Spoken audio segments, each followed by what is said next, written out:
I hadn't set foot on this porch in almost 2 years. The same wind chimes that once whispered summer secrets now clinked hollowly in the sharp autumn air. My hand trembled as I reached for the door handle, heart pounding like I was 16 again, waiting for someone to tell me I didn't belong. "About time you showed up!" Her voice cut through the silence, sharper than the rusted hinges of the screen door. I froze. There she was, my grandmother, her eyes cold and arms folded tight, like she was bracing herself for a storm. I swallowed hard, my voice barely a whisper. "Hi, Grandma. It's me, Lily. I'm Lily Walker, and this is the story of how my family gave everything, money, trust, love, to my sister, and told me to make my own way. But what none of them saw coming was that my grandpa left me something far more valuable." Grandma's eyes didn't soften when I stepped inside. The old house looked exactly the same. The faded floral wallpaper, the worn rug that creaked under my boots, the scent of lemon cleaner, and something faintly metallic. But the air felt heavier now, thick with words unspoken and years lost. "Sit down," she said curtly, motioning toward the couch. I perched on the edge, my palms slick with sweat. I had rehearsed this conversation 100 times in my head, but nothing prepared me for the look in her eyes, a mixture of anger and something deeper. Hurt. "I don't understand," I started, my voice breaking. "I was told you and Grandpa were moved to a care facility, that you didn't want visitors. That's what Mom and Dad said." Grandma's jaw clenched. For a moment, I thought she wouldn't answer. But then she stood, her steps slow and deliberate, and returned with a small, weathered notepad.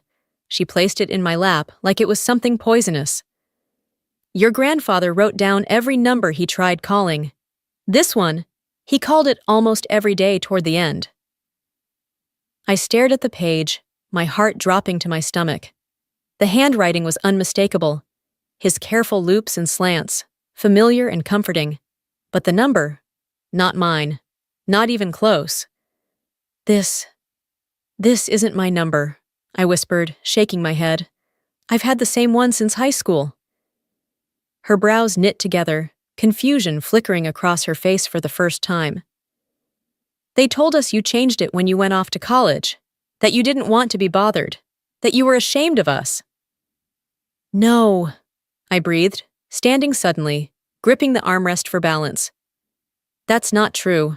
I came home last spring. I came here." Her face paled. "Rachel said no one was home." I stared at her, my chest tightening. "Rachel was here. She told me you and Grandpa had been moved. She lied." We both stood in silence, the weight of realization crashing down like a tidal wave. Grandma sank into her chair, her hand over her mouth. "They lied to me," I whispered, tears stinging my eyes. "They cut me off from you. They didn't even tell me Grandpa was sick until it was too late." Grandma's eyes glistened now, her shoulders shaking. "We waited, Lily. We waited for you. He died thinking you didn't care." The words hit me like a punch to the gut. My knees gave out, and I collapsed at her feet, sobbing into her lap like I was a child again. She stroked my hair with trembling fingers, her voice hoarse and breaking. "But we know the truth now. We know." We stayed like that for what felt like forever, the only sound the wind outside brushing against the old windows. I could almost hear Grandpa's laugh in the breeze, feel his steady hand on my shoulder. But it was just us now, two broken hearts, trying to stitch themselves back together. Finally, Grandma straightened, her eyes sharpening with something I hadn't seen in years. Resolve. "Wait here," she said, rising to her feet. "I've got a few calls to make." She disappeared into the kitchen, and I sat frozen, staring at the notepad in my lap. Rage and grief tangled inside me, a knot too tight to untangle. I thought about every missed call, every unanswered question, every time I sat alone at school competitions, waiting for someone to show up. Rachel had been the golden girl, the perfect daughter, the one they paraded around like a trophy. And I was the footnote in my own family's story until now. I heard Grandma's voice, low but firm on the phone. "Yes, Betty, it's me. Get Jacob and Rachel over here, right now. No, it can't wait." She hung up with a sharp click, then turned to me. Her face was calm, but her eyes burned. "The lawyer's on his way too," she said, smoothing her skirt. "It's time they hear exactly what your grandfather left behind." I nodded, my throat dry, my heart thudding so loudly I thought it might burst. I wasn't ready for whatever storm was coming, but I had nothing left to lose. The knock came sooner than I expected. Grandma wiped her hands on her apron and looked at me, her gaze steely but reassuring. "Stay in the kitchen until I call you," she said quietly, giving my shoulder a squeeze. I slipped into the small kitchen nook, the same one where Grandpa used to sit every morning with his coffee and crossword. The wood of the table was scarred with years of meals, puzzles, and tiny science projects I'd proudly shown him. I sat there now, my fingers tracing those grooves, my pulse hammering in my ears. Through the thin walls, I heard their voices as they entered, the cheerful fake politeness of my mom, the smooth businesslike tone of my dad, and Rachel's unmistakable sigh, bored and dismissive as always. "Well, what's this about, Mother?" my mom chirped, her voice laced with sugary irritation. It sounded urgent. Grandma didn't waste time. "Sit down, all of you." I pressed my ear closer to the door as a heavy silence settled over the room. "Mr. Carter is on his way," Grandma announced. "He's bringing David's final will and testament." Rachel's voice shot up, high and sharp. "His will? But I thought we already settled everything after the funeral." "You thought wrong," Grandma replied flatly. "We're doing it properly, today." Another beat of silence, broken only by the scrape of chairs being pulled out. I sat back, heart racing, gripping the edge of the table so hard my knuckles went white. Minutes passed. Every creak of the floorboards, every tick of the wall clock felt like thunder. Then, finally, the doorbell rang again. "He's here," Grandma said. I heard footsteps, the door opening, brief introductions. Then, the deep, measured voice of Mr. Carter, the family lawyer. I could picture him, gray suit, briefcase in hand, always polite but with a certain finality in his tone. "Let's begin, shall we?" Papers rustled, chairs shifted. I heard Mr. Carter clear his throat. "I, David Walker, being of sound mind and clear intention, hereby declare this to be my last will and testament." The formalities blurred in my ears until I heard it. My name. "To my beloved granddaughter, Lily Walker, I leave the newly established Walker Research Facility, including all its equipment, patents, and the funds necessary for its continued operation and development." The silence that followed was so sharp, I swore I could hear my mother's breath hitch. "What?" Rachel's voice cracked the quiet like a whip. "He gave her the lab? The entire thing?" "Please," Mr. Carter continued smoothly, "let me finish. The remainder of Mr. Walker's estate, assets, investments, and holdings, are to be divided equally between Lily Walker and Rachel Walker." That did it. Rachel shot up, her chair scraping violently across the floor. "This is insane!" she shouted, her voice trembling with rage. "You promised me everything. You said if I visited, if I played nice, it would all be mine." "Rachel!" my dad hissed, but it was too late. I heard Grandma's voice rise, cold and cutting. "You played a role, Rachel, but love isn't a performance." More silence. The air in the kitchen felt electric now, charged with everything unspoken for years. "And," Grandma added, "there's one more thing." I froze. Mr. Carter's voice lowered. "Yes." Mrs. Walker handed me a letter, written by Mr. Walker before his passing.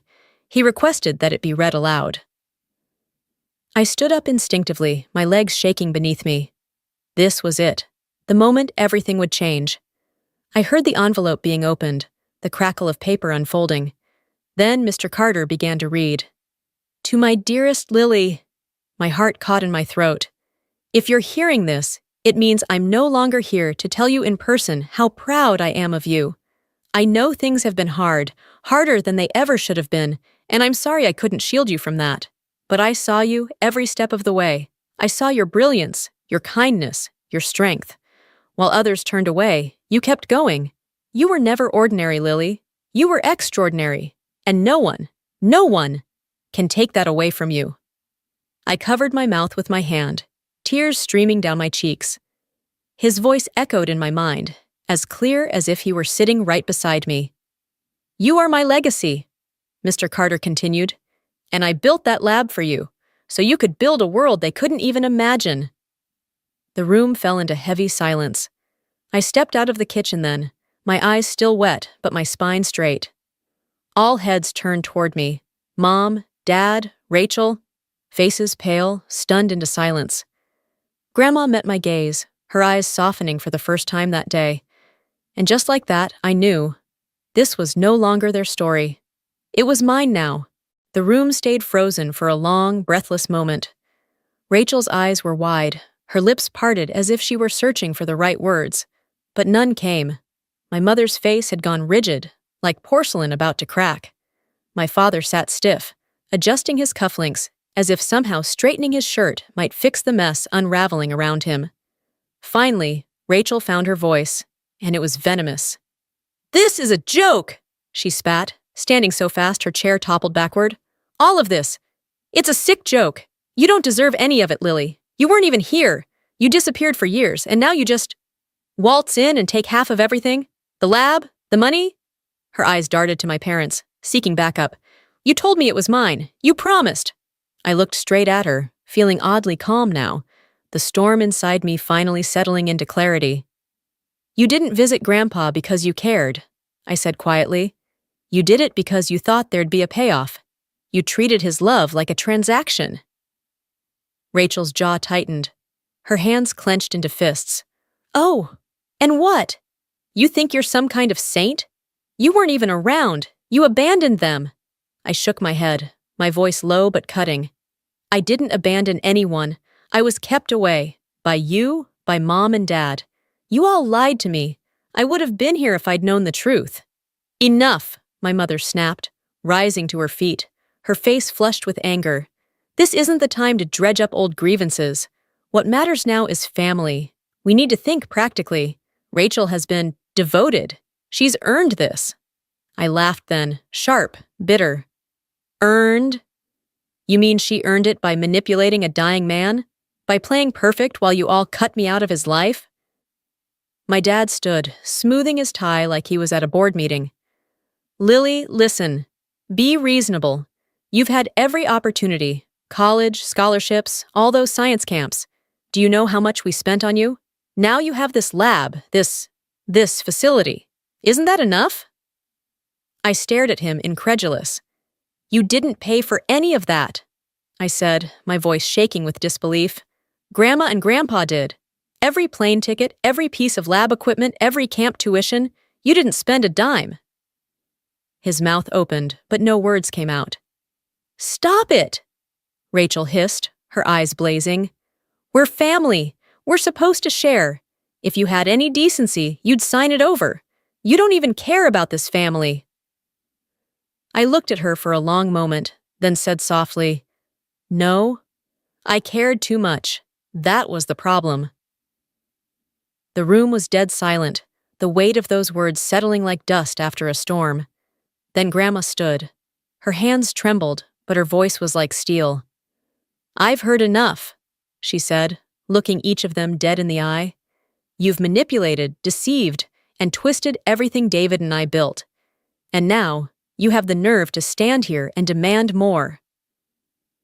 Mom's eyes widened, her voice shrinking. "Helen, please. We're family." "Not anymore," Grandma said flatly. Rachel let out a bitter laugh, grabbing her purse. "Fine, but don't think this is over. You'll hear from our lawyer." "You do that," Grandma said, her voice calm but unshakable. Rachel stormed out first, her heels clicking like gunshots across the floor. My parents followed, muttering under their breath about fairness, legal rights, and family loyalty. But none of it mattered anymore. The front door slammed behind them, and just like that, silence. A different kind of silence. One that wasn't sharp or heavy, but clean. Free. I stood there for a moment, breathing it in.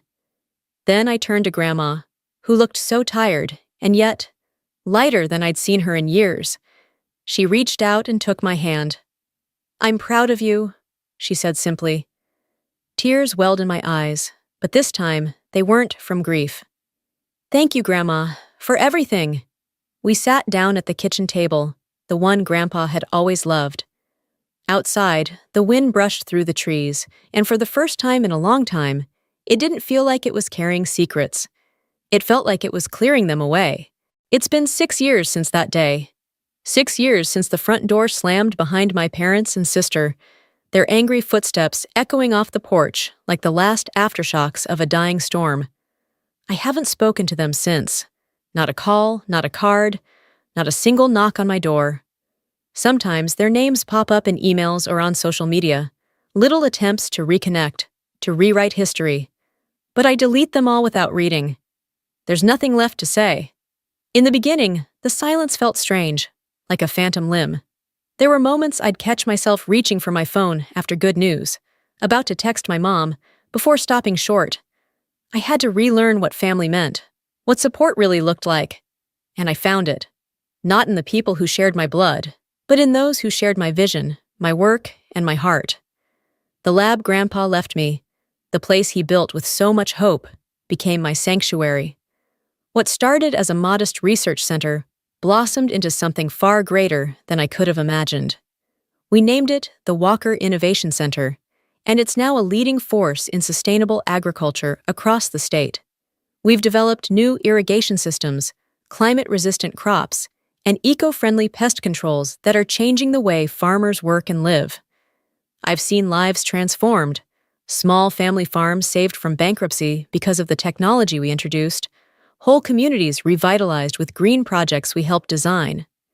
Every time I walk through the halls of the center, I feel Grandpa's presence, his belief in me, his quiet strength. The walls are lined with photos of our projects, our breakthroughs, and right at the entrance, there's a portrait of Grandpa standing tall in a sunflower field, a soft smile on his face. Beneath it, engraved on a brass plaque, are the words, "For the dreamers who refuse to be overlooked." Last month, I stood on a stage in San Francisco, accepting a national award for innovation in climate resilience. The spotlight was blinding, the applause thunderous, but I didn't flinch. I looked straight ahead, steady and calm, holding my head high. Somewhere deep down, I knew Grandpa was watching, and beside me on that stage, my closest friends, my team, stood beaming. We've built not just a research facility, but a family.